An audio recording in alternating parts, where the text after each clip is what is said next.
तेरे पाने सरबद दबला, नानक नाम चढ़दी कला। तेरे पाने सरबद दपला, नानक नाम चढ़दी कला। तेरे पाने सरबद दपला, नानक नाम चढ़दी कला। तेरे पाने सरबद दपला, नानक नाम चढ़दी कला। तेरे पाने सरबद दपला, नानक नाम चढ़दी कला। तेरे पाने सरबद दपला, निक नाम चढ़दी कला। तेरे पाने सरबद दपला, नानक नाम चढ़दी कला। तेरे पाने सरबद दपला, नानक नाम चढ़दी कला। तेरे पाने सरबद दपला। साध संगत जी, नानक नाम चढ़दी कला, तेरे पाने सरबत दा भला। साध संगत जी, अज दे शब्द हजूर महाराज दर्शन दास जी की बाणी, जशवंती निराधार धाम पहला पिछों है, जिसनों महाराज जी अपनी बाणी दे राही समझाते हैं कि साध संग हर उत्तम संग, वडभागी विरला को पावे। सिमरत सिमरत झूठी माया, मनो मैल ना जावे। महाराज शुरुआत दे विच महाराज जी कहते हैं कि साडा जिहड़ा कोई संगी, कोई संग है या कोई साथी है, सब तो उत्तम और सब तो उच्चा जो है वह है साध ते संग। कहने का मतलब कि साधु का संग, किसी पूर्ण मुरशद का संग मिल जाए तो साढ़े करोड़ां ही जन्मां दियां मैलां उतर जांदियां हन। करोड़ां ही कोटि जन्मां दियां जिहड़े साडे शरीर दे नाल कर्म जुड़े हुए हैं वो तो हो जाते हैं, क्योंकि बिना पूर्ण मुख तो, बिना पूर्ण मुरशद तो ये जिहड़ा मन है, जिहदे उत्ते जन्मां जन्मां दी मैल लगी हुई है, वो उतरदी नहीं है। क्योंकि ये सारे मन दे नाल ही सारा जीवन जिहड़ा है चल रहा है। क्योंकि मन जिहड़ा है संतुष्ट नहीं होंदा, मन साडा किते ना किते लगा ही रहिंदा है, किसी ना किसी सोचां विचारां दे विच पिया ही रहिंदा है। पर जदों सानू साधु दा संग मिल जांदा है, हरि नाम मिल जांदा है, ते इस मन नू विषय विकारां तो थोड़ी जी राहत मिल जाती है। पूरी राहत नहीं कहते, पर थोड़ी जी राहत जरूर मिल जाती है। क्योंकि पहली गल तो यह साध संग है, ये आम जीव नू मिलता ही नहीं है। उच्च कोटि के भाग होवन तद जाके विरला ही उस पूर्ण पुरख का साथी बन सकता है, उसका मित्र बन सकता है, उसका दोस्त बन सकता है, या उसके घर की सेवा मिल सकती है। पर उत्तम भाग होगा तभी महाराज जी ने अपनी रचना के अंदर, श्री गुरु ग्रंथ साहिब महाराज के अंदर, पंचम पातशाह श्री गुरु अर्जन देव जी महाराज ने समझाया है सानू कि भाग हुआ गुरु संत मिलाया। किन्ने सुंदर शब्दों के राही सानू समझा रहे हैं। कहते नहीं कि भाग हुआ गुरु संत मिला। कि साडे उच्च कोटि दे भाग है जां सी कि सानू अपने ही घर दे विच एक पूर्ण मुर्शिद पूर्ण गुरु की प्राप्ति हुई और नाल ही सानू एक पूर्ण संत मिले, उन्हां दा संग मिले। क्योंकि गुरु अर्जन देव महाराज के पिता गुरु रामदास जी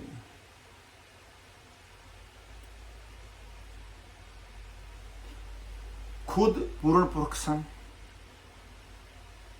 पर उन्होंने घर ही पूर्ण जोत प्रगट हुए गुरु अर्जन देव जी महाराज जी। इस उच्च कोटि के भाग की हो सकते हैं जीव के कि गुरु पिता भी गुरु अग्यों पुत्र नूं भी गुरु गद्दी की प्राप्ति हुई। कदों जदों उन्होंने अपने पिता जी नूं पिता जी ना समझते हुए एक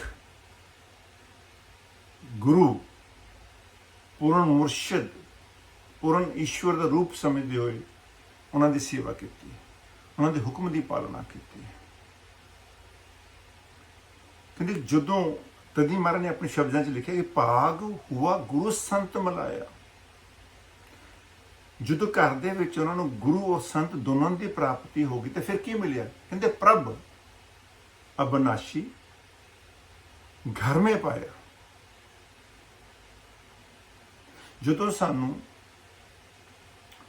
पूर्ण पुरुष पूर्ण गुरु की प्राप्ति हो जाती है, पूर्ण शब्द मिल जाता है, चाहे असीं उहदी शरण दे विच चले जाते हाँ, फिर ही जाके साडे जिहड़े मन दे संशय हैं शक हैं तद ही दूर होंदे हैं।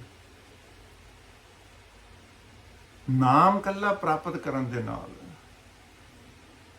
ना गल नहीं बनती कि नाम ले लिया तो शायद सानू उस प्रभु दे घर की जगह मिल गई है या सानू उस परमात्मा दे लिस्ट दे विच नाम लिखिया गया है। नाम सिर्फ साडा एक नाम प्राप्त करन दे नाल एक सिर्फ एक नाम दर्ज होया कि असी फलाने गुरु दे कोलों शब्द लेता नाम कमाई की कि सानू 84 का जामा ना भुगतना पवे। नाम लेवे जीव नूं 84 जोन दे विच नहीं जाना पैंदा, चाहे वो सिमरन किता चाहे नहीं किता, चाहे सेवा की चाहे नहीं की, पर वो सिर्फ 84 लाख जामे तो बच सकता है ताकि वो फिर अगले जन्म च आन के उस नाम नूं द्वारा प्राप्त करके उस नाम नूं द्वारा जुड़ के अपना जीवन जिहड़ा है उन्होंने उच्चा तो सुच्चा बना दो। इस करके ही माना गया कि प्रभ अविनाशी घर में पाया। कदों? सेव करी पल चसन लिखना।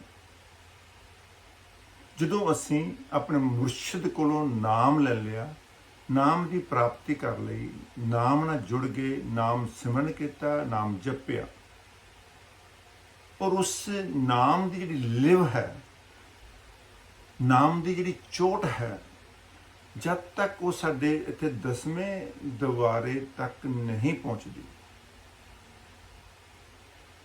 जद कि असी उस शब्द की धुन जिहड़ी है उसनों असी अपने अंदर सुनते नहीं हाँ तो सानू सुनाई नहीं देंदी और इस भंवर गुफा तो अगे नहीं जाते तद तक असी उस प्रभ अविनाशी नूं प्राप्त नहीं कर सकते। असी संसारिक वस्तुओं के मगर भज्जे फिरते हाँ, संसारिक चीज़ों को इकट्ठा करने मगर भज्जे फिरते हैं। पर महाराज जी कहते हैं कि संसार साडे मन की उपज है। ਅਸੀਂ ਆਪਣੇ ਮਨ ਦੇ ਰਾਹੀਂ ਹੀ ਆਪਣਾ ਸੰਸਾਰ ਬਣਾਇਆ ਹੋਇਆ ਹੈ।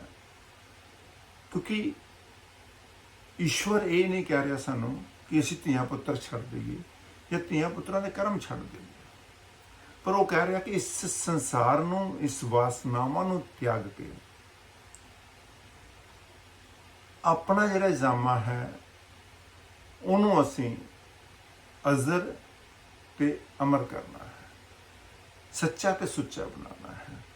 ਸਾਨੂੰ ਪਤਾ ਵੀ ਹੈ ਕਿ ਸਾਡੇ ਸਾਰੇ ਆਪਣੇ ਆਪਣੇ ਭਾਗਾਂ ਦੇ ਨਾਲ ਸਭ ਕੁਝ ਮਿਲਣਾ ਹੈ, ਪਰ ਫਿਰ ਵੀ ਅਸੀਂ ਬਿਨਾਂ ਭਾਗਾਂ ਤੋਂ ਹੀ ਸਭ ਕੁਝ ਮੰਗ ਰਹੇ ਹਾਂ। ਇਸ ਤਰ੍ਹਾਂ ਕੱਲ ਵੀ ਅਸੀਂ ਸਤਸੰਗ ਦੇ ਵਿੱਚ ਸਮਝਾ ਰਹੇ ਸੀ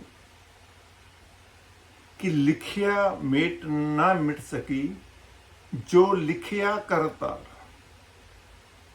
ਕੱਲ ਤੁਹਾਨੂੰ ਇਹਦੇ ਬਾਰੇ ਸਮਝਾਇਆ ਸੀ ਕਿ ਜੋ ਉਸ ਪਰਮ ਪਿਤਾ ਪਰਮਾਤਮਾ ਨੇ ਸਾਡੇ ਲੇਖ ਲਿਖ ਦਿੱਤੇ ਹਨ ਉਹ ਕੱਟੇ ਨਹੀਂ ਜਾ ਸਕਦੇ। ਉਹਨਾਂ ਦਾ ਸਾਨੂੰ ਭੁਗਤਾਨ ਜਿਹੜਾ ਹੈ ਕਰਨਾ ਹੀ ਪੈਣਾ ਹੈ। ਔਰ ਇਸ ਸੰਸਾਰ ਦੇ ਅੰਦਰ ਸੁੱਖ ਦੁੱਖ ਜਿਹੜੇ ਹਨ ਇੱਕ ਕੱਪੜਿਆਂ ਦੀ ਤਰ੍ਹਾਂ ਹੈ, ਅੱਜ ਹੈ ਕੱਲ ਨਹੀਂ ਹੈ। ਜਿਸ ਤਰ੍ਹਾਂ ਕਿ ਅਸੀਂ ਰੋਜ਼ ਕੱਪੜੇ ਚੇਂਜ ਕਰਦੇ ਹਾਂ, ਇਸੇ ਤਰ੍ਹਾਂ ਸਾਡੇ ਸੁੱਖ ਔਰ ਦੁੱਖ ਹਨ। ਕਿਆ ਅਸੀਂ ਆਪਣੇ ਅਗਰ ਜੀਵਨ ਦੇ ਅੰਦਰ ਝਾਤੀ ਮਾਰੀਏ, ਜੇ ਅਸੀਂ ਆਪਣੇ ਜੀਵਨ ਵੱਲ ਦੇਖੀਏ, ਕਿਆ ਅਸੀਂ ਹਮੇਸ਼ਾ ਦੁਖੀ ਰਹੇ ਜਾਂ ਕਿਆ ਅਸੀਂ ਹਮੇਸ਼ਾ ਸੁਖੀ ਰਹੇ?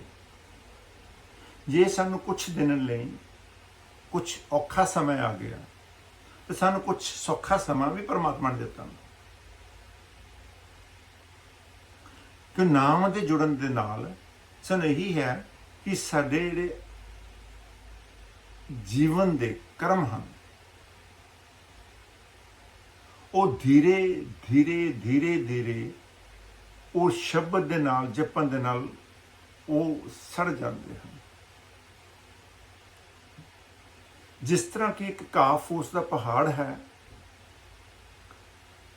ਉਸਨੂੰ ਛੋਟੀ ਜਿਹੀ ਇੱਕ ਅੱਗ ਦੀ ਚੰਗਿਆੜੀ ਦੀ ਜ਼ਰੂਰਤ ਹੁੰਦੀ ਹੈ ਤੇ ਉਹਦੇ ਨਾਲ ਉਹ ਕਿਤਨਾ ਬੜਾ ਪਹਾੜ ਜਿਹੜਾ ਹੈ ਉਹ ਘਾਹ ਫੂਸ ਦਾ ਸੜ ਜਾਂਦਾ ਹੈ। ਜੰਗਲਾਂ ਦੇ ਜੰਗਲ ਰਾਖ ਹੋ ਜਾਂਦੇ ਹਨ। ਐਸੇ ਤਰ੍ਹਾਂ ਹੀ ਜਿਹੜੀ ਨਾਮ ਰੂਪੀ ਤੀਲੀ ਹੈ ਤੇ ਨਾਮ ਰੂਪੀ ਸ਼ਬਦ ਸਾਡੇ ਕੋਲ ਹੈ, ਮਾਚਸ ਹੈ, ਉਸ ਦਾ ਧਿਆਨ ਕਰਨ ਦੇ ਨਾਲ, ਉਸ ਦਾ ਜੋਤ ਦਾ ਧਿਆਨ ਕਰਨ ਦੇ ਨਾਲ, ਜੋਤ ਦੇ ਵਿੱਚ ਜਾਵਨ ਦੇ ਨਾਲ ਜਦੋਂ ਸਾਡਾ ਧਿਆਨ ਜਿਹੜਾ ਹੈ 10ਵੇਂ ਦੁਆਰ ਤੱਕ ਲੱਗ ਜਾਂਦਾ ਹੈ ਤੇ ਸਾਡੇ ਆਵਾਗਮਨ ਖਤਮ ਹੋ ਜਾਂਦਾ ਹੈ। ਜਿਹੜੇ ਕਰੋੜਾਂ ਜਨਮਾਂ ਦੇ ਪਾਪ ਜਿਹੜੇ ਹਨ ਉਹ ਖਤਮ ਹੋ ਜਾਂਦੇ ਹਨ। ਕਈ ਵਾਰੀ ਜੀਵ ਇਹ ਵੀ ਮਹਿਸੂਸ ਕਰਨ ਲੱਗ ਜਾਂਦਾ ਹੈ ਕਿ ਮੈਂ ਨਾਮ ਲਿੱਤਾ, ਗੁਰੂ ਸ਼ਰਨ ਚ ਗਿਆ, ਮੈਨੂੰ ਬੜੇ ਕਸ਼ਟ ਆ ਗਏ, ਮੈਂ ਬਹੁਤ ਦੁਖੀ ਹੋ ਗਿਆ। ਪਰ ਅਸੀਂ ਇਹ ਨਹੀਂ ਵਿਚਾਰਦੇ ਕਿ ਨਾਮ ਦੇ ਨਾਲ ਤੁਹਾਨੂੰ ਦੁੱਖ ਨਹੀਂ ਆਉਂਦੇ।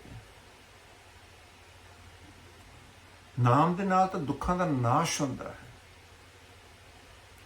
ਪਰ ਸਾਡੇ ਮੁਰਸ਼ਿਦ ਨੇ, ਸਾਡੇ ਗੁਰੂ ਨੇ ਇੱਕ ਸਾਡੇ ਨਾਲ ਵਾਅਦਾ ਕੀਤਾ ਹੁੰਦਾ ਹੈ ਕਿ ਤੁਹਾਨੂੰ ਨਾਮ ਦੇ ਕੇ ਤੁਹਾਡੇ ਜਿਹੜੇ ਪਿਛਲੇ ਕਰਮ ਹਨ ਉਹਨਾਂ ਦਾ ਐਸੇ ਹੀ ਜਨਮ ਦੇ ਅੰਦਰ ਸਫਾਇਆ ਹੋ ਜਾਵੇ, ਨਾਸ਼ ਹੋ ਜਾਵੇ, ਤਾਂ ਕਿ ਸਾਡੀ ਜਿਹੜੀ ਇਹ ਆਤਮਾ ਹੈ, ਮਨ ਰੂਪੀ ਸੂਖਸ਼ਮ ਸਰੀਰ ਹੈ, ਜਦੋਂ ਉਸ ਪ੍ਰਭੂ ਦੇ ਘਰ ਦੇ ਵਿੱਚ ਜਾਵੇ ਇੱਕ ਬਿਲਕੁਲ ਇੱਕ ਨਿਰਮਲ ਆਤਮਾ ਹੋ ਕੇ ਜਾਵੇ, ਤਾਂ ਕਿ ਸਾਨੂੰ ਅਗਲੇ ਜਨਮ ਦੇ ਵਿੱਚ ਜੋ ਅਗਲਾ ਜਨਮ ਸਾਨੂੰ ਮਿਲਣਾ ਹੈ, ਪਤਾ ਨਹੀਂ ਕਦੋਂ ਮਿਲਣਾ ਹੈ, ਜਦੋਂ ਵੀ ਉਸ ਪ੍ਰਭੂ ਦੀ ਕਿਰਪਾ ਹੋਵੇਗੀ ਉਹ ਦੇਵੇਗਾ ਕਿ ਸਾਨੂੰ ਉਹਦੇ ਪਿਛਲੇ ਕਰਮ ਹਨ ਉਹਨਾਂ ਦਾ ਬੋਝ ਨਹੀਂ ਉਠਾਉਣਾ ਪਵੇਗਾ। ਕਿਉਂਕਿ ਜਦੋਂ ਮਨ ਨਿਰਮਲ ਹੋ ਜਾਵੇਗਾ, ਆਤਮਾ ਨਿਰਮਲ ਹੋ ਜਾਵੇਗੀ, ਉਹਦੇ ਉੱਤੇ ਉਹੀ ਕਰਮ ਆਉਣਗੇ ਜਿਹੜੇ ਅਸੀਂ ਨਾਮ ਲੈਣ ਤੋਂ ਬਾਅਦ ਕਰਾਂਗੇ, ਪਿਛਲੇ ਕਰਮ ਨਹੀਂ। ਕਿਉਂਕਿ ਜੇ ਅਸੀਂ ਨਾਮ ਲੈ ਕੇ ਆਪਣੇ ਪ੍ਰਭੂ ਦੇ ਸਿਮਰਨ ਦੇ ਵਿੱਚ ਜੁੜੇ ਹਾਂ, ਨਾਮ ਦੇ ਵਿੱਚ ਧਿਆਨ ਲਗਾਇਆ ਹੋਇਆ ਹੈ, ਉਸ ਪਰਮ ਪਿਤਾ ਪਰਮਾਤਮਾ ਦੀ ਸ਼ਰਨ ਦੇ ਵਿੱਚ ਆ ਗਏ ਹਾਂ। ਕਿਉਂਕਿ ਮਹਾਰਾਜ ਨੇ ਆਪਣੀ ਬਾਣੀ ਦੇ ਵਿੱਚ ਸ੍ਰੀ ਗੁਰੂ ਗ੍ਰੰਥ ਸਾਹਿਬ ਮਹਾਰਾਜ ਜਿਹੜੇ ਠਾਕੁਰ ਤੁਮ शरण आई आया, उतर गयो मेरे मन का संशा, जब ते दर्शन पाया। ਹੁਣ ਕਿੰਨੇ ਸੁੰਦਰ ਸ਼ਬਦਾਂ ਨਾਲ ਸਾਨੂੰ ਬਾਣੀ ਸਮਝਾ ਰਹੀ ਹੈ ਕਿ ਜਦੋਂ ਸਾਨੂੰ ਸਾਡੇ ਗੁਰੂ ਦੇ ਦਰਸ਼ਨ ਹੋ ਜਾਵਣਗੇ, ਜਦੋਂ ਅਸੀਂ ਆਪਣੇ ਮੁਰਸ਼ਿਦ ਦੇ ਨਾਮ ਦੇ ਨਾਲ ਜੁੜ ਜਾਵਾਂਗੇ, ਉਹਨਾਂ ਦੇ ਸਤ ਸੰਗ ਦੇ ਨਾਲ ਜੁੜ ਜਾਵਾਂਗੇ, ਸਤ ਸੰਗ ਨੂੰ ਵਿਚਾਰ ਲਵਾਂਗੇ, ਜੇ ਸਾਨੂੰ ਜਿਹੜੀ ਉਸ ਗੁਰੂ ਦੀ ਸੰਗਤ ਮਿਲੀ ਹੈ, ਗੁਰੂ ਦੀ ਸੰਗਤ ਦੀ ਪਛਾਣ ਕਰ ਲਵਾਂਗੇ, ਗੁਰੂ ਦੇ ਸੰਗ ਜੁੜ ਜਾਵਾਂਗੇ, ਤਦ ਹੀ ਜਾ ਕੇ ਸਾਡਾ ਜਿਹੜਾ ਮਨ ਦੇ ਅੰਦਰ ਭਰਮ ਪਏ ਹੋਏ ਹਨ ਉਹਨਾਂ ਦਾ ਨਾਸ਼ ਹੋ ਸਕਦਾ, ਤਦੇ ਉਤਰ ਸਕਦੇ ਹਨ। ਨਾ ਸਾਡੇ ਭਰਮ ਕੀ ਹਨ? ਮਾਇਆ ਦੇ, ਮੋਹ ਦੇ, ਮਮਤਾ ਦੇ, ਮੇਰੇ ਦੇ, ਤੇਰੇ ਦੇ, ਦੁੱਖ ਦਾ, ਸੁੱਖ ਦਾ, ਹਾਨੀ ਦਾ, ਲਾਭ ਦਾ, ਸੱਚ ਔਰ ਝੂਠ ਦੇ ਜਿਹੜੇ ਭਰਮ ਹਨ ਸਾਡੇ ਪਏ ਹੋਏ, ਉਹ ਸਿਰਫ ਉਦੋਂ ਹੀ ਨਾਸ਼ ਹੋ ਸਕਦੇ ਆ, ਉਦੋਂ ਹੀ ਉਹਨਾਂ ਦੀ ਖਲਾਸੀ ਹੋ ਸਕਦੀ ਆ ਜਦੋਂ ਅਸੀਂ ਪੂਰਨ ਤੌਰ ਦੇ ਉੱਤੇ ਆਪਣੇ ਆਪ ਨੂੰ ਆਪਣੇ ਮੁਰਸ਼ਿਦ ਦੀ ਸ਼ਰਨ ਦੇ ਵਿੱਚ ਲੈ ਜਾਵਾਂ। ਸ਼ਰਨ ਦਾ ਮਤਲਬ ਹੈ ਆਪਣੇ ਆਪ ਨੂੰ ਸਰੈਂਡਰ ਕਰ ਦੇਵਾਂਗੇ। ਇਹ ਨਹੀਂ ਹੈ ਕਿ ਅਸੀਂ ਮਤਲਬ ਕਿ ਇੱਕ ਨਾਮ ਲੈ ਲਿਆ, ਅਸੀਂ ਕਾਰੋਬਾਰ ਛੱਡ ਦੇਣਾ ਹੈ, ਕਾਰੋਬਾਰ ਛੱਡ ਦੇਣਾ ਹੈ, ਨਾਮ ਬੱਚਿਆਂ ਨੂੰ ਪਾਲਣਾ ਛੱਡ ਦੇਣਾ ਹੈ, ਜਾਂ ਪੜ੍ਹਾਈ ਕਰਨੀ ਛੱਡ ਦੇਣੀ ਹੈ। ਨਹੀਂ, ਇਹ ਸਭ ਕੁਛ ਕਰਦਿਆਂ ਹੋਇਆਂ ਵੀ ਉਹਦੇ ਵਿੱਚ ਲਿਪਤ ਨਹੀਂ ਹੋਣਾ। ਪਾਪ ਔਰ ਪੁੰਨਿਆਂ ਦਾ ਜੋ ਹੈ ਉਹਦੇ ਬਾਰੇ ਵਿਚਾਰਨਾ ਨਹੀਂ, ਸੁੱਖ ਔਰ ਦੁੱਖ ਦੀ ਵਿਚਾਰ ਨਹੀਂ ਹੈ। ਨਾ ਸਾਨੂੰ ਪਾਪ ਪਤਾ ਕੀ ਹੈ, ਨਾ ਹੀ ਸਾਨੂੰ ਪੁੰਨਿਆ ਪਤਾ ਕੀ ਹੈ। ਕਿਉਂਕਿ ਪਾਪ ਔਰ ਪੁੰਨਿਆ ਦੋਨੋਂ ਨੇ ਹੀ ਇਸ ਸ੍ਰਿਸ਼ਟੀ ਦੀ ਰਚਨਾ ਹੋਈ ਹੈ। ਕਹਿੰਦੇ ਪਾਪ ਪੁੰਨਿਆ ਦੋਨੋਂ ਭਾਈ, ਦੋਨੋਂ ਮਿਲ ਕੇ ਸ੍ਰਿਸ਼ਟੀ ਚ ਰਹੇ, ਦੋਨੋਂ ਹੀ ਮਰ ਜਾਏ, ਇੱਕ ਦੇ ਘਰ ਜਾਏ। ਜਾਣਾ ਪਾਪ ਨੇ ਵੀ ਔਰ ਪੁੰਨਿਆ ਨੇ ਵੀ। ਪਾਪ ਔਰ ਪੁੰਨਿਆ ਦੋਨਾਂ ਨੇ ਹੀ ਅਸੀਂ ਜਿਹੜੀ ਸਾਡੀ ਪੇਸ਼ੀ ਹੈ ਉਹ ਇੱਕ ਦੇ ਕੋਲ ਜਾ ਕੇ ਹੋਣੀ ਹੈ, ਧਰਮਰਾਜ ਦੇ ਕੋਲ। ਪਾਪੀ ਨੇ ਵੀ ਉਹਦੇ ਕੋਲ ਜਾਣਾ ਹੈ ਔਰ ਪੁੰਨਿਆ ਆਤਮਾ ਵੀ ਉਹਦੇ ਕੋਲ ਜਾਣਾ ਹੈ। ਜੱਜਮੈਂਟ ਜਿਹੜੀ ਹੈ ਉਹ ਉਹਨੇ ਕਰਨੀ ਹੈ, ਉਹ ਅਸੀਂ ਨਹੀਂ ਕਰਨੀ। ਪਰ ਅਸੀਂ ਆਪਣੇ ਹਿਸਾਬ ਨਾਲ ਜੱਜਮੈਂਟ ਕਰਦੇ ਹਾਂ, ਅਸੀਂ ਆਪਣੇ ਹਿਸਾਬ ਨਾਲ ਉਹਨੂੰ ਜੱਜ ਕਰਦੇ ਹਾਂ ਕਿ ਇਹ ਮੈਂ ਪੁੰਨਿਆ ਕੀਤਾ ਕਿ ਮੈਂ ਪਾਪ ਕੀਤਾ। ਹੋ ਸਕਦਾ ਹੈ ਸਾਡਾ ਪਾਪ ਵੀ ਸ਼ਾਇਦ ਕੋਈ ਪੁੰਨਿਆ ਬਣ ਜਾਵੇ। ਕਿਸੇ ਦੇ ਜੀਵਨ ਦੀ ਰੱਖਿਆ ਕਰਨ ਲਈ, ਕਿਸੇ ਭੁੱਖੇ ਨੂੰ ਰੋਟੀ ਦੇਣ ਲਈ ਸਾਨੂੰ ਜੇ ਰੋਟੀ ਚੋਰੀ ਕਰਨੀ ਪੈ ਗਈ ਕਿਸੇ ਦਾ ਢਿੱਡ ਭਰਨ ਲਈ, ਕਿਆ ਉਹ ਪਾਪ ਹੋ ਸਕਦਾ ਹੈ? ਸਾਡੇ ਲਈ ਸ਼ਾਇਦ ਪਾਪ ਹੋ ਸਕਦਾ ਹੈ, ਸਮਾਜ ਲਈ ਪਾਪ ਹੋ ਸਕਦਾ ਹੈ, ਪਰ ਸ਼ਾਇਦ ਈਸ਼ਵਰ ਦੇ ਘਰ ਦੇ ਵਿੱਚ ਪੁੰਨਿਆ ਹੋ ਜਾਵੇ।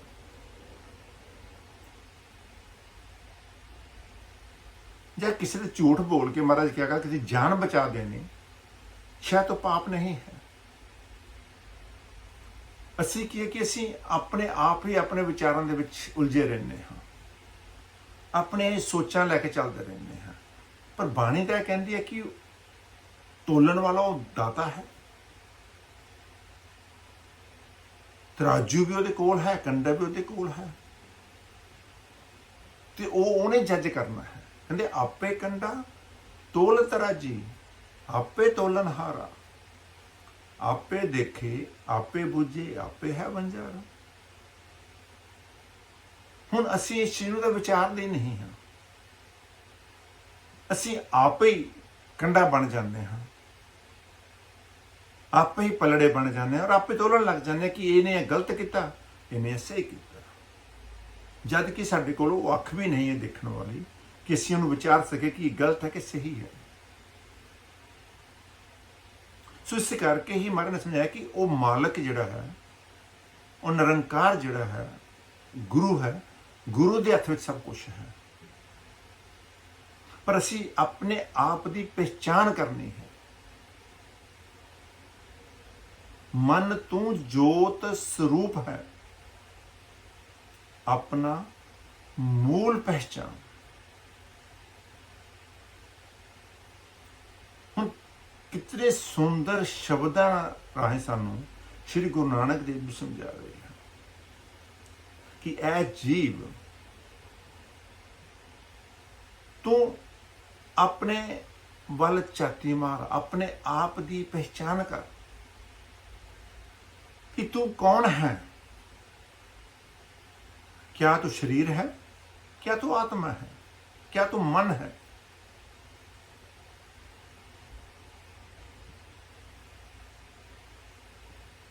क्या असी कह सकते हैं कि मैं मन हाँ? क्या मैं कह सकता कि मैं शरीर हाँ? क्या असी कह सकते हैं आत्मा हाँ? कि ना कि ना सानू आत्मा बारे ज्ञान है, ना सानू मन बारे ज्ञान है, ना सानू शरीर बारे ज्ञान है। कुछ शरीर, मन और आत्मा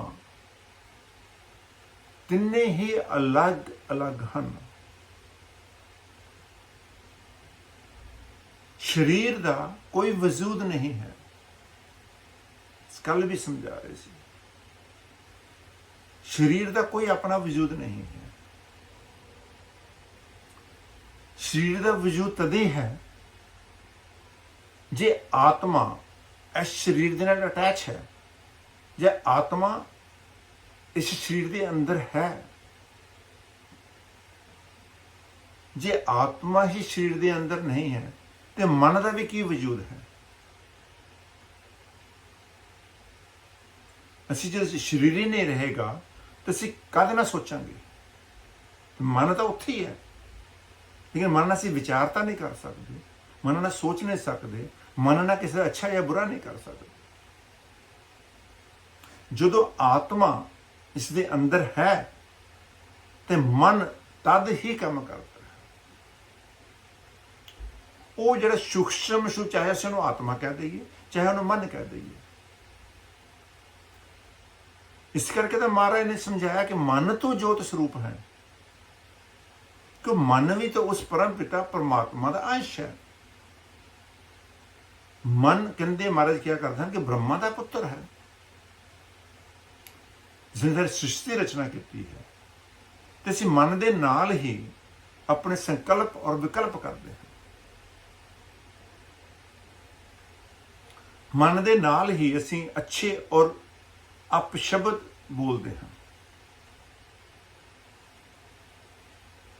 जो सानू इस मन का विचार आ जाएगा, मन की समझ आ जाएगी, तद ही असी अपने उस संत संग नू विचार सकांगे, सतसंग नू समझ सकांगे। क्योंकि जो मन बाहरी है तो वह सतसंग नाल जुड़ नहीं सकता, सानू संग नहीं प्राप्त हो। इस करके महाराज जी कहते हैं कि अपने अपने सुख पालते साक संग सब मीत, नाम विसारे दुख पावदे शांत ना आवे चीत। हुण असीं महाराज दर्शन दास जी की बाणी नूं, जसवंती निराधार धाम नूं पढ़ते हाँ, सुनते हाँ, कीर्तन करते हैं।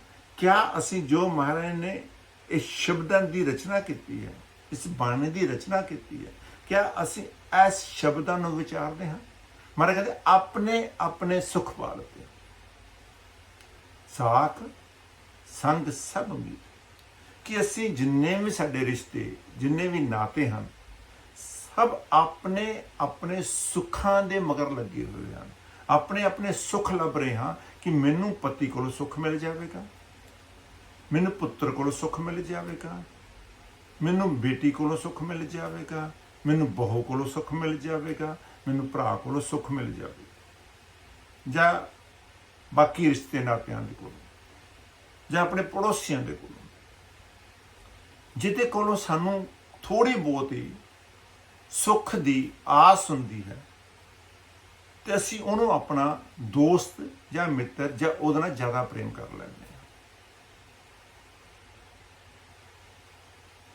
ਕਦੀ ਵਿਚਾਰ ਕਰ ਲਓ ਆਪਣੇ ਅੰਦਰ, ਸਾਰੇ ਮੈਂ ਵੀ ਵਿੱਚ ਹੀ ਹਾਂ, ਅਸੀਂ ਵੀ ਝਾਤੀ ਮਾਰ ਲਈ, ਅਸੀਂ ਵੀ ਇਹ ਵਿਚਾਰਦੇ ਜਿਹੜਾ ਸਾਡੀ ਕੋਈ ਇੱਜ਼ਤ ਜਾਂ ਮਾਣ ਸਤਿਕਾਰ ਕਰਦਾ ਹੈ ਤੇ ਸ਼ਾਇਦ ਜੀਵ ਉਹਨੂੰ ਜ਼ਿਆਦਾ ਪ੍ਰੇਮ ਕਰਦਾ ਹੈ, ਜੇ ਸਾਧੂ ਸੰਤ ਮਹਾਤਮਾ ਉਹਨੂੰ ਜ਼ਿਆਦਾ ਪ੍ਰੇਮ ਕਰਦੇ ਆ।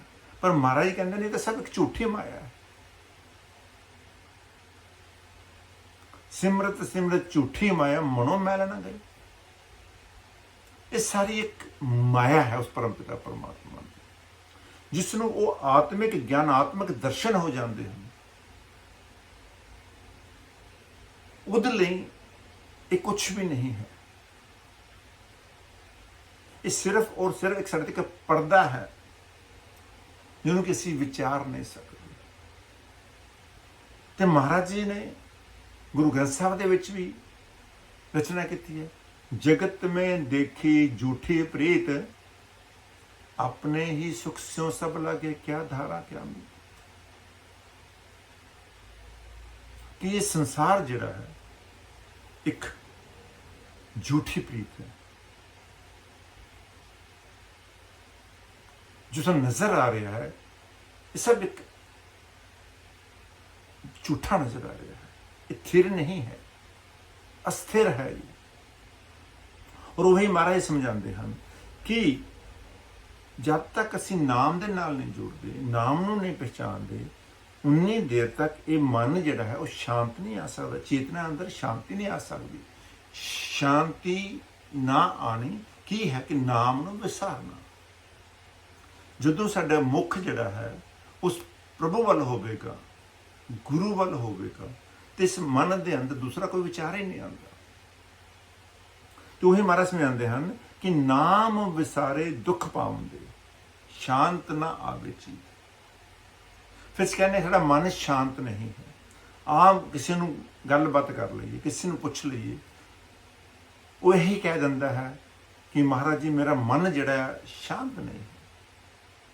अज मन दे विच ख्याल सही नहीं आ रहे, अज मेरा मन नहीं लग रहा। तो महाराज ने क्लीयर लिख दिता है कि जिन्होंने नाम नूं विसार दिता है तो उन्होंने अंदर शांति किस तरह आ सकती है। उन्होंने चेतना जिहड़ी है, जिहड़ी आत्मा है, आत्मा सुखदायक है, लेकिन जिहड़ा मन है, जे मन दे अंदर नाम नहीं विसरिया, नाम उहदे विच नहीं आया, ते नाम दा सिमरन नहीं आया उहदे अंदर, ते मन दा अशांत रहेगा। ਜਦੋਂ ਮਨ ਅਸ਼ਾਂਤ ਹੋਵੇਗਾ ਤਾਂ ਸਾਡੇ ਅੰਦਰ ਜਿਹੜੇ ਵਿਚਾਰ ਹਨ ਉਹ ਵੀ ਤਾਂ ਨੈਗੇਟਿਵ ਆਉਣਗੇ, ਨਕਾਰਾਤਮਕ ਸ਼ਕਤੀਆਂ ਪੈਦਾ ਹੋਣਗੀਆਂ, ਨਕਾਰਾਤਮਕ ਵਿਚਾਰ ਆਉਣਗੇ। ਤੇ ਇਸੇ ਕਰਕੇ ਹੀ ਮਹਾਰਾਜ ਸਮਝਾਉਂਦੇ ਹਨ ਕਿ ਉਹ ਜੀਵਨ ਦਾ ਤੂੰ ਸਾਥ ਛੱਡ ਜਿਹੜੇ ਤੇਰੇ ਕੋਈ ਸੰਗੀ ਸਾਥੀ ਨਹੀਂ ਹੈ। ਕਹਿੰਦੇ ਡਿੱਠੇ ਸਭੇ ਆਸਰੇ ਜੀਓ, ਅੰਤ ਸਭੇ ਛੱਡ ਜਾਣ। संत संग न छूटिए, वेद कतेव फरमान। हुण महाराज जी की बाणी नूं असीं विचारते तो है ही नहीं। हुण महाराज कहते डिठे सभे आसरे जी, किहदा आसरा? उस अपने मुर्शद का, अपने गुरु का, परम पिता परमात्मा का, क्योंकि वो निराकार भी है और साकार भी है। असीं हुण ये नहीं कह सकते कि वो निराकार है या साकार है, दोनों ही रूप उसके हैं, निराकार भी और साकार भी। निराकार जैसा नजर नहीं आ रहा, साकार जैसा नजर आ रहा। वो नजर सानू कौन आ रहा है? साडा मुर्शद गुरु, जिन्हें सानू नाम की प्राप्ति की, जिन्हें सानू नाम दिता, जिहदे असीं संग बैठ के अपने जीवन दियां कुछ पल घड़ियां उस परम पिता परमात्मा नाल जोड़ियां। कल भी यही समझा रहे थे असीं कि बैकुंठ की है? बैकुंठ वो है जहां साध भगत है।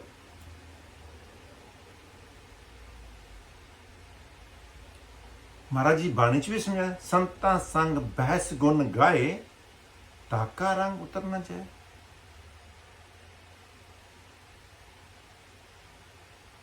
कि संतां दे नाल बैठ के उस ईश्वर दे, उस अकाल पुरख दे गुण गावांगे ਜਦੋਂ ਉਸ ਨੂੰ ਰਾਮ ਰੰਗ ਚੜ ਜਾਂਦਾ ਹੈ ਉਹ ਤਾਂ ਉਤਰਦਾ ਹੀ ਨਹੀਂ ਫਿਰ।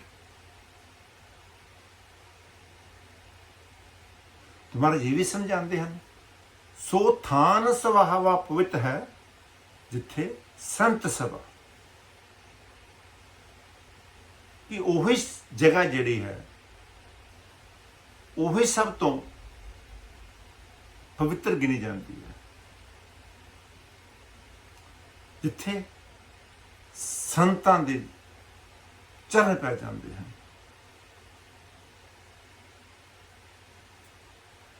ਜਿੱਥੇ ਸੰਤ ਆਣ ਕੇ ਬੈਠ ਜਾਂਦੇ ਹਨ। ਹੁਣ ਜੇ ਅਸੀਂ ਵਿਚਾਰ ਕਰੀਏ, ਜਿੱਥੇ ਜਿੱਥੇ ਵੀ ਪੁਰਾਣੇ ਮਹਾਪੁਰਸ਼ ਜਿੰਨੇ ਵੀ ਧਰਤੀ ਤੇ ਆਏ, ਜਿੱਥੇ ਜਿੱਥੇ ਵੀ ਉਹਨਾਂ ਨੇ ਆਪਣੇ ਚਰਨ ਪਾਏ, ਜਿੱਥੇ ਜਿੱਥੇ ਵੀ ਜਾ ਕੇ ਉਹ ਬੈਠੇ, ਉਹ ਜਗ੍ਹਾ ਅੱਜ ਪਵਿੱਤਰ ਬਣ ਗਈਆਂ, ਪੂਜਣਯੋਗ ਹੋ ਗਈਆਂ।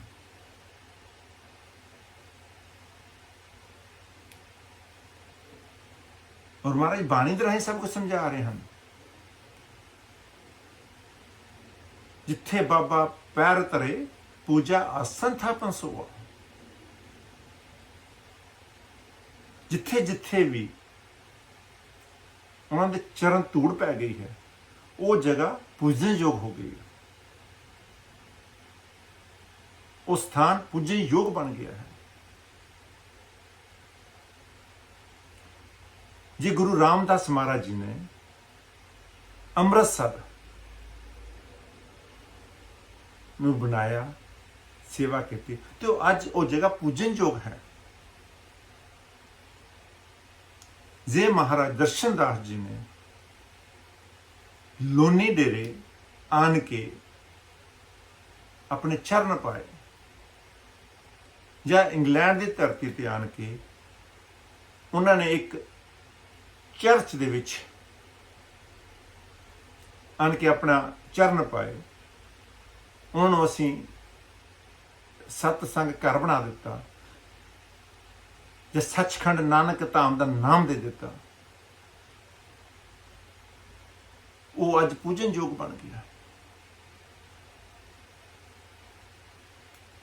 ਇਸੇ ਤਰ੍ਹਾਂ ਵੀ ਜਿੱਥੇ ਜਿੱਥੇ ਵੀ ਮਹਾਪੁਰਸ਼ਾਂ ਨੇ ਆਪਣੇ ਚਰਨ ਰੱਖੇ ਜਾਂ ਕਿਸੇ ਜੀਵ ਨੂੰ ਉਤਾਰਿਆ, ਤੇ ਉੱਥੇ ਉੱਥੇ ਉਹਨਾਂ ਦੇ ਸਥਾਨ ਬਣ ਗਏ। ਇਸੇ ਤਰ੍ਹਾਂ ਮਹਾਰਾਜ ਸਮਝਾ ਰਹੇ ਹਨ ਕਿ ਉਹ ਸਭੀ ਜਗ੍ਹਾ ਜਿਹੜੀਆਂ ਹਨ, ਡਿੱਠੇ ਸਭੇ ਆਸਰੇ ਜੀਓ, ਉਹ ਸਭ ਜਗ੍ਹਾ ਜਿਹੜੀਆਂ ਹਨ ਉਹ ਪਵਿੱਤਰ ਬਣ ਜਾਂਦੀਆਂ ਹਨ। ਕਦੋਂ? ਜਦੋਂ ਉਹ ਮਾਲਕ ਦੇ ਨਾਲ ਸਾਨੂੰ ਸੰਗ ਮਿਲ ਜਾਂਦਾ ਹੈ, ਜਾਂ ਜਿੱਥੇ ਅਸੀਂ ਮਾਲਕ ਦੇ ਨਾਲ ਬੈਠ ਜਾਂਦੇ ਹਾਂ। ਕੁਰੂਕਸ਼ੇਤਰ ਦੀ ਧਰਤੀ, ਹੱਲੇ ਕਿ ਉੱਥੇ ਯੁੱਧ ਹੋਇਆ ਕੁਰੂਕਸ਼ੇਤਰ ਦੇ ਅੰਦਰ, ਧਰਮ ਔਰ ਅਧਰਮ ਦਾ ਯੁੱਧ ਹੋਇਆ, ਪਰ ਅੱਜ ਲੋਕ ਉੱਥੇ ਪੂਜਾ ਕਰਨ ਜਾਂਦੇ ਹਨ ਕੁਰੂਕਸ਼ੇਤਰ ਦੇ ਅੰਦਰ। ਔਰ ਮਥੁਰਾ ਦੇ ਵਿੱਚ, ਜਿਸ ਜੇਲ੍ਹ ਦੇ ਵਿੱਚ, ਜਿਸ ਕਾਰਾਗਾਰ ਦੇ ਅੰਦਰ ਪ੍ਰਭੂ ਕ੍ਰਿਸ਼ਨ ਦਾ ਜਨਮ ਹੋਇਆ, ਉਹ ਜਗ੍ਹਾ ਪੂਜਨਯੋਗ ਹੋਈ ਹੋਈ ਹੈ, ਮੰਦਿਰ ਬਣਿਆ ਹੋਇਆ।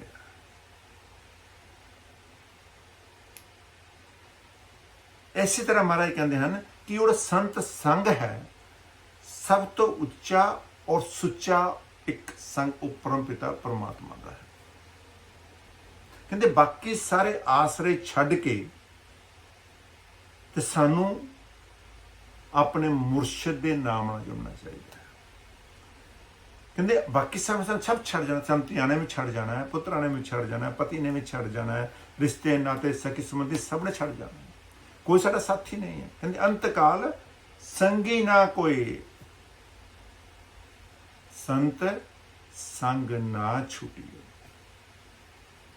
ਅਖੀਰ ਦੇ ਵਿੱਚ ਸਾਡਾ ਕੋਈ ਵੀ ਸੰਗੀ ਨਹੀਂ ਹੈ, ਕੋਈ ਸਾਥੀ ਨਹੀਂ, ਪਰ ਸਤ ਸੰਗ ਜਿਹੜਾ ਹੈ, ਸੰਤਾਂ ਦਾ ਸੰਗ ਜਿਹੜਾ ਹੈ, ਉਹ ਕਦੇ ਨਹੀਂ ਛੁੱਟਦਾ। ਕਿ ਮਹਾਰਾਜ ਜੀ ਦਰਸ਼ਨਦਾਸ ਜੀ ਨੇ ਵੀ ਕਿਹਾ ਹੈ ਕਿ ਜਦੋਂ ਤੁਹਾਡਾ ਆਖਰਲਾ ਸਮਾਂ ਆਵੇਗਾ, ਜੋ ਤੁਸੀਂ ਇਸ ਦੇਹ ਦਾ ਤਿਆਗ ਕਰਨਾ ਹੋਵੇਗਾ, ਤੇ ਮੈਂ ਆਪ ਜੀ ਨੂੰ 6 ਮਹੀਨੇ ਪਹਿਲਾਂ ਆ ਕੇ ਦੱਸ ਜਾਵਾਂਗਾ। ਜਿਉਂ-ਜਿਉਂ ਤੁਹਾਡਾ ਸਮਾਂ ਨੇੜੇ ਆਉਂਦਾ ਜਾਵੇਗਾ, ਆਖਰਲੇ ਸਮੇਂ ਤੇ ਮੈਂ ਹੀ ਆਪਣੇ ਜੀਵ ਨੂੰ ਆਪਣੇ ਦਾਸ ਨੂੰ ਆਪਣੇ ਘਰ ਲੈ ਕੇ ਜਾਵਾਂਗਾ। ਤੇ ਅਸੀਂ ਫੇਰ ਵੀ ਮਹਾਰਾਜ ਦੀ ਵਚਨਾਂ ਤੇ, ਮਹਾਰਾਜ ਦੀ ਬਾਣੀ ਤੇ ਵਿਚਾਰ ਨਹੀਂ ਕਰਦੇ। और कबीर साहब ने भी यही किया है कि अंतकाल संगी न कोई संत संग न छूटी। कहते साकत संग न कीजिए जाके होए बिना। साकत संग काम क्रोध मोह अहंकार दी, बुरे चीज़ों की, बुरे चीज़ों की साकत संग जो है कि ये तो सब नाशवान है।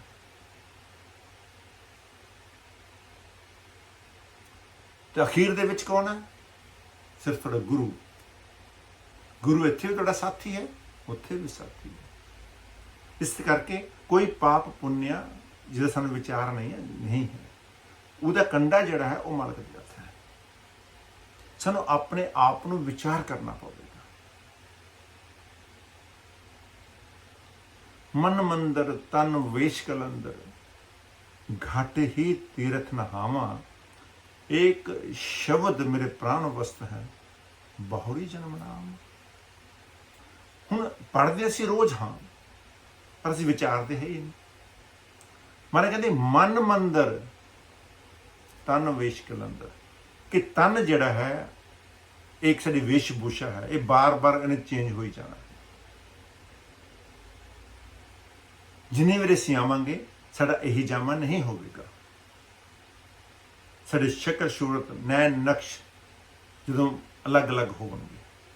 इस करके क्या है कि तन जिहड़ा है वो वेश कलंदर है, ये अपना टपदा रहिंदा है, चेंज होंदा रहिंदा है। तो मन है वो मंदिर है। मन तुहाडा चेंज नहीं होंदा, क्योंकि आत्मा है सूक्ष्म शरीर, मन रूपी सूक्ष्म शरीर जिहड़ा है, इहदे नाल जो असीं कर्म करदे हां वो साडे अगे जांदे हन, ते उस मन दे नाल ही सानूं अगला जन्म मिलदा है। मन रूपी ਕਰਮਾਂ ਦੇ ਨਾਲ ਸਾਨੂੰ ਅਗਲਾ ਜਨਮ ਮਿਲਦਾ, ਲੇਕਿਨ ਨੈਣ ਸਾਡੇ ਚੇਂਜ ਹੋ ਜਾਂਦੇ ਹਨ। ਕਹਿੰਦੇ ਮਨ ਮੰਦਰ ਤਨ ਵੇਸ਼ ਕਲੰਦਰ, ਕਹਿੰਦੇ ਘਟ ਹੀ ਤੀਰਥ ਨਹਾਵਾ। ਮਹਾਰਾਜ ਨੇ ਘਟ ਕਿਹਾ ਵਾ ਕਿ ਇਸ ਘਟ ਦੇ ਅੰਦਰ ਹੀ ਤੁਸੀਂ ਇਸ਼ਨਾਨ ਕਰਨਾ ਹੈ, ਉਸ ਅੰਮ੍ਰਿਤ ਰੂਪੀ ਸ਼ਬਦ ਦਾ ਧਿਆਨ ਕਰਨਾ ਹੈ। ਜਿਹੜਾ ਕਿਸੇ ਉਸ ਸ਼ਬਦ ਦਾ ਧਿਆਨ ਨਹੀਂ ਕਰਦੇ, ਉਨੀ ਦੇਰ ਤੱਕ ਸਾਨੂੰ ਨਾ ਇਸ ਮਨ ਦੀ ਸਮਝ ਆ ਸਕਦੀ ਹੈ, ਨਾ ਅਸੀਂ ਇਸ ਜਾਮੇ ਤੋਂ ਬਚ ਸਕਦੇ ਹਾਂ। ਕਿ ਇਸ ਦੇ ਅੰਦਰ ਹੀ ਸਾਰਾ ਕੁਝ ਹੈ। ਗੰਗਾ, ਸਰਸਵਤੀ, ਜਮਨਾ ਸਭ ਦੇ ਅੰਦਰ ਹੈ।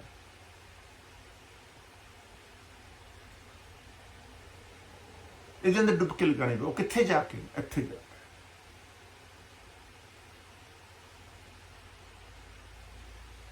ਗੁਰੂ ਤੋਂ ਬਿਨਾਂ ਤਾਂ ਕੁਝ ਹੈ ਹੀ ਨਹੀਂ। उस प्रभु तो बिना कुछ है ही नहीं, अकाल पुरख तो बिना कुछ है ही नहीं। जिहड़ी दुनिया कहती नहीं मैं करदा हाँ, मेरी सोच ही वड्डी है कि मैं रब नूं मनदा ही नहीं, ठीक है, उहदे लई नहीं होवेगा। महाराज क्या करदे सन, जिहड़े जीव ये कह दिंदे हन कि रब नहीं है, उन्हां लई रब नहीं है। जे किसी पुत्र ने कह दिता कि मेरा पिता नहीं है, शायद उहदे लई पिता नहीं हो सकता, लेकिन पिता ने तो क्या नहीं, तेरा मैं तेरा बाप नहीं है।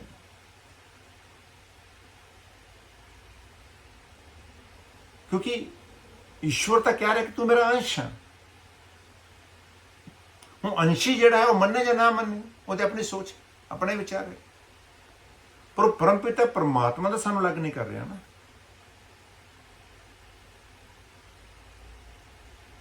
जब तक असीं चीज़ां नहीं विचारते, उन्नी देर तक ਅਸੀਂ नहीं समझ सकते। तो महाराज जी भी यही समझाते हैं कि वेद किताबां का भी यही फरमान है कि संतां दा संग कदे नहीं छुटदा। कहते राणा रहो ना रंक, खाको खाक मिल जाए, दर्शन दास करे बेनंती, मेरी आस पूरी कीजिए शाही सुल्तान। हुण कहते महाराज कहते कि इत्थे तां दुनिया च कोई रहा ही नहीं। कहते ना कोई राजा रहा अज तक, ना कोई रंक रहा, सब एक दिन इस मिट्टी च मिल जाना है। जो आया सो चल सी, कुछ ना निभसी ना। कौन है साडा जान वाला? ਬਾਬਾ ਫਰੀਦ ਜੀ ਨੇ ਵੀ ਸਮਝਾਇਆ ਇਸ ਮਿੱਟੀ ਦੇ ਬਾਰੇ ਕਿ ਅਸੀਂ ਇਸ ਮਿੱਟੀ ਨੂੰ ਨਿਕਾਰਦੇ ਹਾਂ, ਅਸੀਂ ਛੋਟੇ ਬੜੇ ਦੀ ਕਦਰ ਨਹੀਂ ਕਰਦੇ। ਅਸੀਂ ਛੋਟੇ ਜੀਵ, ਗਰੀਬ ਬੰਦੇ ਜਿਹੜੇ ਹਨ, ਜਾਂ ਕੋਈ ਛੋਟਾ ਜਿਹਾ ਮਾੜਾ ਜੀਵ ਹੈ, ਉਸ ਤੇ ਆਪਣਾ ਰੋਬ ਸਮਝਦੇ ਹਾਂ, ਜਾਂ ਉਸ ਨੂੰ ਅਸੀਂ ਕਿਸੇ ਨੇ ਇਹਦੇ ਕੋਲ ਕੁਛ ਹੈ ਹੀ ਨਹੀਂ। ਪਰ ਕਬੀਰ ਸਾਹਿਬ ਇਹਦੇ ਬਾਰੇ ਸਮਝਾਉਂਦੇ ਹਨ ਕਿ ਤਿਨਕਾ ਕਬੂ ਨਾ ਨਿੰਦੀਏ, ਪਾਉਂ ਥਲੇ ਜੋ ਆਏ, उड़ कर आंख पड़े तो पीड़ घनेरी होए। कि ਅਸੀਂ ਜਾ ਰਹੇ ਹਾਂ ਰਸਤੇ ਤੇ, ਕੋਈ ਤਿਨਕਾ ਹਵਾ ਦਾ ਝੋਖਾ ਆਇਆ, ਉਹ ਤਿਨਕਾ ਤੁਹਾਡੀ ਅੱਖ ਦੇ ਵਿੱਚ ਕਿਤੇ ਪੈ ਜਾਵੇ, ਜੋ ਹਨੇਰੀ ਆਉਂਦੀ ਆ, ਮਿੱਟੀ ਉੱਡ ਕੇ ਅੱਖਾਂ 'ਚ ਪੈ ਜਾਂਦੀ ਤੇ ਕਿੰਨੀ ਕੁ ਦਰਦ ਹੁੰਦੀ ਹੈ। ਤੇ ਅਸੀਂ ਉਸੇ ਖਾਕ ਨੂੰ ਨਿੰਦਿਆ ਕਰਦੇ। ਕਹਿੰਦੇ ਇਸ ਕਰਕੇ ਉਸ ਕਦੀ ਵੀ ਮਨ ਦੇ ਅੰਦਰ ਛੋਟੇ ਔਰ ਬੜੇ ਦਾ ਵਿਚਾਰ ਨਹੀਂ ਹੋਣਾ ਚਾਹੀਦਾ। ਕਦੀ ਵੀ ਛੋਟੇ ਔਰ ਬੜੇ ਨੂੰ ਨਿੰਦਣਾ ਨਹੀਂ ਚਾਹੀਦਾ। ਸਾਨੂੰ ਜਾਤੀ ਪਾਤੀ ਦੇ ਵਿੱਚ ਨਹੀਂ ਫਸਣਾ ਚਾਹੀਦਾ ਕਿ ਛੋਟੀ ਜਾਤੀ ਹੈ ਵੱਡੀ ਜਾਤੀ। ਕਦੀ ਵਿਚਾਰੋ, ਕਦੀ ਸਿੱਧਾਂ ਦੀ ਸਿਚੁਏਸ਼ਨ ਤੇ ਫਸ ਜਾਈਏ, ਜੇ ਬੈਠ ਜਾਈਏ ਤੇ ਸਾਨੂੰ ਕੁਛ ਨਾ ਮਿਲੇ। ਕੋਈ ਛੋਟੀ ਜਾਤੀ ਦਾ ਜਿਹਨੂੰ ਅਸੀਂ ਨਿੰਦਦੇ ਹਾਂ, ਸਾਨੂੰ ਉਹ ਆਣ ਕੇ ਜਲ ਪਿਲਾ ਕੇ ਸਾਡੀ ਰੱਖਿਆ ਕਰ ਜਾਵੇ ਤੇ ਕੌਣ ਬੜਾ ਹੈ? ਅਸੀਂ ਬੜੇ ਹੋਵੇ ਕਿ ਉਹ ਬੜਾ? ਕਹਿੰਦੇ ਸਾਨੂੰ ਕਦੀ ਵੀ ਕਿਸੇ ਦੀ ਨਿੰਦਿਆ ਨਹੀਂ ਕਰਨੀ ਚਾਹੀਦੀ। ਇਸ ਕਰਕੇ ਮਹਾਰਾਜ ਨੇ ਕਿਹਾ ਕਿ ਨਿੰਦਾ ਭਲੀ ਕਿਸਕੀ ਨਹੀਂ, ਮਨ ਮੁਖ ਮੁਗਧ ਕਰੋ। ਇਹ ਮਨ ਮੁਖ ਨਾ ਬਣੋ, ਕਦੀ ਕਿਸੇ ਨਿੰਦਿਆ ਨਾ ਕਰੋ। ਨਿੰਦਿਆ ਨਾਲ ਕਦੀ ਕਿਸੇ ਦਾ ਭਲਾ ਨਹੀਂ ਹੈ। ਤੇ ਮਹਾਰਾਜ ਜੀ ਇਹ ਵੀ ਸਮਝਾਉਂਦੇ ਹਨ ਕਿ ਉਹ ਸਭ ਕੁਝ ਜਾਣਦਾ ਹੈ, ਉਹਦੇ ਕੋਲ ਕੁਝ ਛੁਪਿਆ ਹੋਇਆ ਨਹੀਂ ਹੈ। जो ऊपर समझाया, उत्तर गए मेरे मन का शंशा, जब ते दर्शन पाया, अनबोलत मेरी विरथा जानी, अपना नाम जपाया। दुख नाठे सुख सहज समावे, आनंद आनंद गुण गाए। हुण जब तक असीं उहदी शरण च नहीं जाते, उहदे नाम नाल नहीं जुड़ते, उहदे जाके बैठते नहीं है, उतनी देर सानू किस तरह पता चलेगा, किदां असीं विचार सकते हैं। महाराज कह रहे कि वो तो सब कुछ जानता है, मेरी हर एक पल की खबर रखता है। अनबोलत मेरी विरथा जाने। क्या साडे रब नूं, साडे गुरु नूं साडा कुछ भुलिया होया है कि मैं गरीब हाँ, मैं दुखी हाँ, मैं सुखी हाँ, मेरे को कुछ खाण नूं है, कुछ नहीं है, मेरे को छोटा घर है या बड़ा घर है, ਉਹਦੇ ਕੋਲ ਕੁਝ ਛੁਪਿਆ ਹੋਇਆ ਨਹੀਂ ਹੈ। ਕਹਿੰਦੇ ਬਿਨ ਬੋਲੇ ਸਭ ਕੁਝ ਜਾਣਦਾ, ਕਿਸ ਅੱਗੇ ਕੀਜੀਏ ਅਰਦਾਸ। ਔਰ ਮਹਾਰਾਜ ਜੀ ਵੀ ਇਹੀ ਸਮਝਾ ਰਹੇ ਹਨ, ਅਨਬੋਲਤ ਬਿਰਥਾ ਜਾਨੀ। ਉਹ ਸਭ ਕੁਝ ਸਾਡੇ ਬੋਲਣ ਤੋਂ ਬਿਨਾਂ ਸਭ ਕੁਝ ਜਾਣਦਾ ਹੈ, ਪਰ ਫਿਰ ਵੀ ਕਹਿੰਦਾ ਕਿ ਤੂੰ ਆਪਣਾ ਨਾਮ ਜਪ, ਆਪਣਾ ਨਾਮ ਜਪ। ਜਦੋਂ ਅਸੀਂ ਉਸਦੇ ਨਾਮ ਦੇ ਨਾਲ ਜੁੜ ਜਾਵਾਂਗੇ, ਸ਼ਬਦ ਦੇ ਨਾਲ ਜੁੜ ਜਾਵਾਂਗੇ, ਸ਼ਬਦ ਦੇ ਵਿੱਚ ਸਮਾ ਜਾਵਾਂਗੇ, ਫਿਰ ਉਹ ਸ਼ਹਿਨशाह ਜਿਹੜਾ ਹੈ, ਕਹਿੰਦੇ ਮੇਰੀ ਆਸ ਪੂਰੀ ਕੀਜੀਏ ਸ਼ਾਹੇ ਸੁਲਤਾਨ। ਇੱਕ ਜਗਤ ਦਾ ਸ਼ਹਿਨशाह ਹੈ, ਇੱਕ ਦੁਨੀਆ ਦਾ ਸ਼ਹਿਨशाह ਹੈ। ਜਗਤ ਦਾ ਸ਼ਹਿਨशाह, ਸੰਸਾਰਕ ਦਾ ਸ਼ਹਿਨशाह ਰਾਜਾ ਜਿਹੜਾ, ਉਹ ਸ਼ਾਇਦ ਸਾਡਾ ਕੁਛ ਨਾ ਕਰ ਸਕੇ, ਪਰ ਜਾਣਾ ਸਾਨੂੰ ਉਹਦੇ ਕੋਲ ਵੀ ਪੈਂਦਾ ਹੈ। ਜੋ ਸਾਨੂੰ ਜ਼ਰੂਰਤ ਪੈਂਦੀ ਹੈ ਤਾਂ ਸਾਨੂੰ ਰਾਜੇ ਕੋਲ ਜਾਣਾ ਪੈਂਦਾ ਹੈ। ਜੇ ਦੇਸ਼ ਦਾ ਰਾਜਾ ਨਹੀਂ ਹੈ ਤਾਂ ਦੇਸ਼ ਨਹੀਂ ਚੱਲ ਸਕਦਾ। ਜੇ ਇਸ ਦੇਸ਼ ਨਹੀਂ ਚੱਲ ਸਕਦਾ ਰਾਜੇ ਤੋਂ ਬਿਨਾਂ, ਤੇ ਖੰਡ ਬ੍ਰਹਮੰਡ ਜਿਹੜੇ ਹਨ, ਇਹ ਸ਼ਹਿਨशाह ਤੋਂ ਬਿਨਾਂ ਕਿਸ ਤਰ੍ਹਾਂ ਚੱਲ ਸਕਦੇ ਹਨ? ਉਸ ਪਰਮ ਪਿਤਾ ਪਰਮਾਤਮਾ ਤੋਂ ਬਿਨਾਂ ਚੱਲ ਸਕਦੇ? ਖੰਡਾਂ ਬ੍ਰਹਮੰਡਾਂ ਦਾ ਮਾਲਕ ਤਾਂ ਉਹ ਹੈ। ਇਸ ਕਰਕੇ ਤਾਂ ਮਹਾਰਾਜ ਨੇ ਸਮਝਾਇਆ ਕਿ ਸ਼ਬਦੇ ਤਰਤ ਸ਼ਬਦੇ ਆਕਾਸ਼, ਕਿ ਸ਼ਬਦ ਜਿਹੜਾ ਹੁਕਮ ਹੈ ਸ਼ਬਦ ਦਾ, ਉਹ ਸ਼ਬਦ ਦੇ ਨਾਲ ਤਾਂ ਖੜਾ ਹੈ ਸਾਰਾ। ਹੁਕਮ ਦੇਣ ਵਾਲਾ ਕੌਣ ਹੈ? ਉਹ ਮਾਲਕ ਹੈ। ਹੁਕਮੇ ਅੰਦਰ ਸਭ ਕੁਛ, ਬਾਹਰ ਹੁਕਮ ਨਾ ਕੋਈ। ਉਸ ਹੁਕਮ ਨੂੰ, ਉਸ ਸ਼ਬਦ ਨੂੰ ਵਿਚਾਰਾਂਗੇ, ਜਦੋਂ ਸਾਨੂੰ ਉਸ ਦੇ ਹੁਕਮ ਦੀ ਪਛਾਣ ਹੋ ਜਾਏ, ਨਾਨਕ ਹੁਕਮੇ ਜੇ ਬੁੱਝੇ ਤਾਂ ਹੋਮੇ ਕਹੇ ਨਾ ਕੋਈ। ਜਦੋਂ ਸਾਨੂੰ ਉਹਦੇ ਨਾਮ ਦੇ ਹੁਕਮ ਦੀ ਪਛਾਣ ਹੋ ਜਾਏਗੀ, ਉਸ ਸ਼ਬਦ ਦਾ ਗਿਆਨ ਹੋ ਜਾਏਗਾ, ਸ਼ਬਦ ਦੇ ਨਾਲ ਅਸੀਂ ਜੁੜ ਜਾਵਾਂਗੇ, ਫਿਰ ਸਾਡੇ ਅੰਦਰੋਂ ਇਹ ਹਉਮੈ ਜਿਹੜੀ ਹੈ ਨਿਕਲ ਸਕਦੀ ਹੈ। ਨਹੀਂ ਤਾਂ ਅਸੀਂ ਹਉਮੈ ਦੇ ਵਿੱਚ ਹੀ ਫਸੇ ਹੋਣੇ ਹਾਂ। ਅਸੀਂ ਰੱਬ ਨੂੰ ਵੀ ਮੰਨਦੇ ਹਾਂ, ਨਾਮ ਵੀ ਜਪਦੇ ਹਾਂ, ਸੇਵਾ ਵੀ ਕਰਦੇ ਹਾਂ, ਪਰ ਸਾਡੇ ਅੰਦਰ ਜਿਹੜੀ ਹਉਮੈ ਹੈ ਉਹ ਤਾਂ ਨਿਕਲਦੀ ਹੀ ਨਹੀਂ। ਕਿਉਂ ਘਰ ਦੇ ਵਿੱਚ ਨੂੰਹ ਹੈ, ਨੂੰਹ ਤੇ ਹਰ ਗੱਲ ਦਾ ਬਲੇਮ ਦਿੱਤਾ ਜਾਂਦਾ ਹੈ, ਤੇ ਸੱਸ ਜਿਹੜੀ ਹੈ ਰੋਜ਼ ਚਾਹੇ ਮੰਦਰ ਜਾਂਦੀ ਹੈ, ਚਾਹੇ ਸੰਤਾਂ ਦੀ ਸ਼ਰਨ 'ਚ ਜਾਂਦੀ ਹੈ, ਸਤਸੰਗ ਸੁਣਦੀ ਹੈ, ਪਰ ਉੱਤੇ ਉਹ ਸ਼ਬਦ ਦਾ ਅਸਰ ਹੀ ਨਹੀਂ ਹੈ। ਕਿ ਉਹ ਫਿਰ ਕੀ ਹੈ? ਉਹ ਆਪਣੇ ਆਪ ਨੂੰ ਧੋਖਾ ਦੇ ਰਹੇ। ਅਸੀਂ ਆਪਣੇ ਆਪ ਨੂੰ ਧੋਖਾ ਦੇ ਕਿਸੇ ਨੂੰ ਨਹੀਂ ਦੇ ਰਹੇ।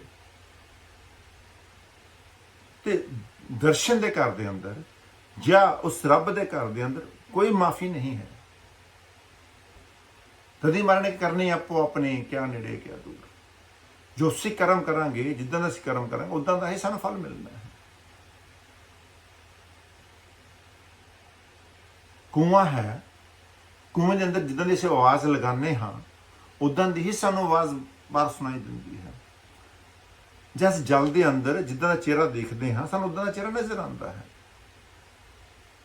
ਇਹ ਸ਼ੀਸ਼ੇ ਦੇ ਵਿੱਚ ਜੈਸਾ ਸਾਡਾ ਚਿਹਰਾ ਹੈ, ਸਾਨੂੰ ਵੈਸਾ ਹੀ ਨਜ਼ਰ ਆਉਂਦਾ ਹੈ।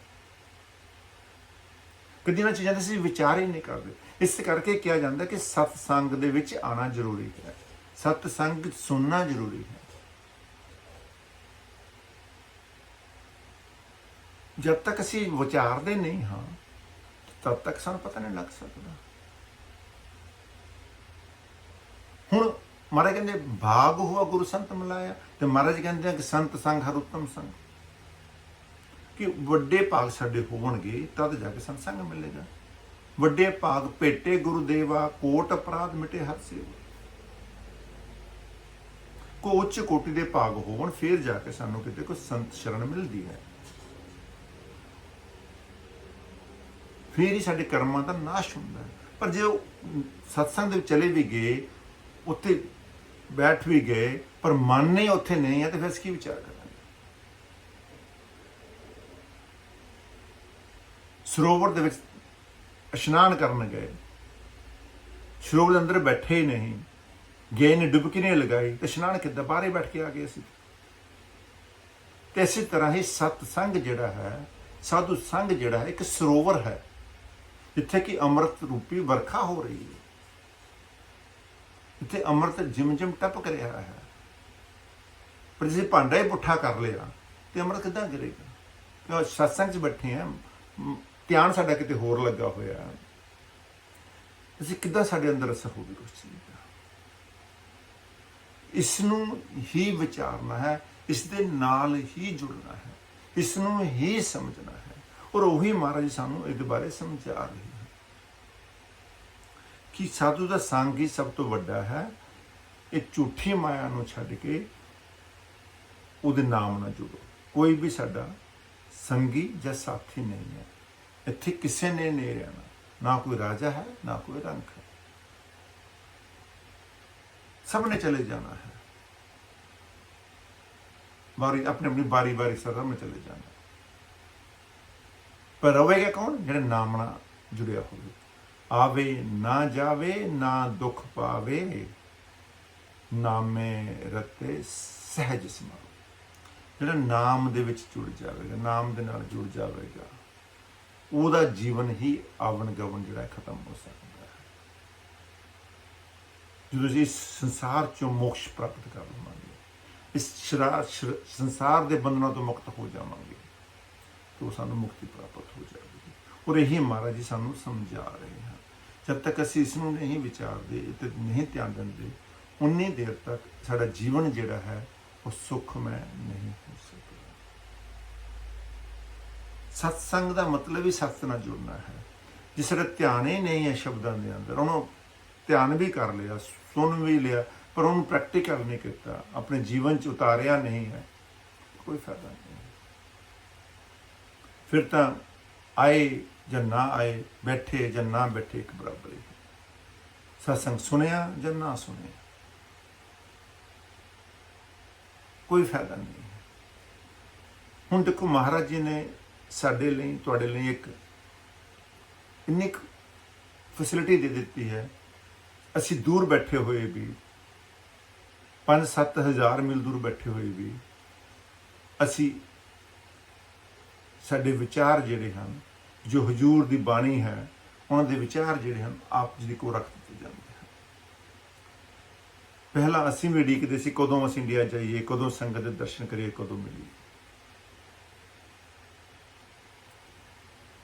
और महाराज दे सत्संग यूट्यूब ते हैं, जे नहीं टाइम मिलता यूट्यूब ते सुनो। साडे सत्संग यूट्यूब ते हैं, यूट्यूब ते सुन लो।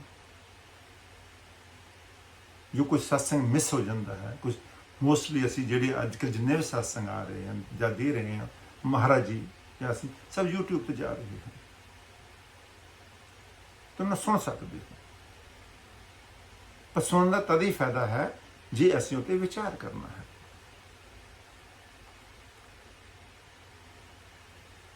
जे स्कूल गए या ना गए, ये पढ़ाई नहीं की, जे टीचर दे कहने कारने चले, तो जो टीचर ने सानू ABC सिखाया तो वो सीखी नहीं असी, तो स्कूल जाने का की फायदा। स्कूल तो पढ़ लिया तो घर आने के उसकी प्रैक्टिस नहीं की, पता नहीं की फायदा। सत्संग सुन के जो थोड़े को समय तो तुम उत्ते प्रैक्टिकल करो। असी तुहानू प्रैक्टिकल गल दस रहे हैं हर एक चीज़ की, कोई थ्योरिकल कुछ नहीं। असी कोशिश कर रहे हैं जो सानू महाराज को मिल रहा है आप जी नज़र रखते कि ज्यों जो तुसी नाम ना जुड़ोगे त्यों तो तुहाडे अंदरों जिहड़ी है मोह ममता का रंग चढ़िया है वो उतर जाएगा। जे जिहदे नाल साडी आसक्ति बनी हुई है, हौली हौली असीं छुट जावांगे।